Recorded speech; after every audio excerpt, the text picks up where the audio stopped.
എന്ന് വെച്ചാൽ PN junction ഉണ്ടായോ? PN ജംഗ്ഷൻ ഉണ്ടായോ? ആ അതുള്ള എഴുന്നേറ്റ് പറ. PN ജംഗ്ഷൻ ഉണ്ടായോ? പറ. ഒന്നും അറിയത്തില്ല. ജയിച്ച 8 പേരാണ് ജയിച്ചത്. 8 പേര് ബേസിക് ഡ്രോപ്സ് ജയിച്ച 8 പേരാണ്. എനിക്ക് ആലോചിക്കുമ്പോൾ സങ്കടമാണ്. എനിക്ക് ആലോചിക്കുമ്പോൾ എനിക്ക് അയ്യ ആ ദിവ്യ അക്ഷയും ഉണ്ട്. പാവം പിള്ളേർ അവർ രണ്ടുപേരും മാത്രം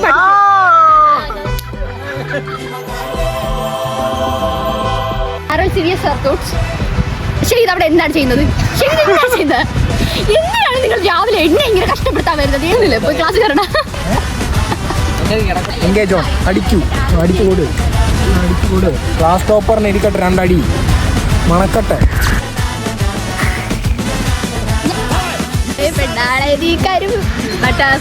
Butterfly, where are you going? അയച്ചിട്ട്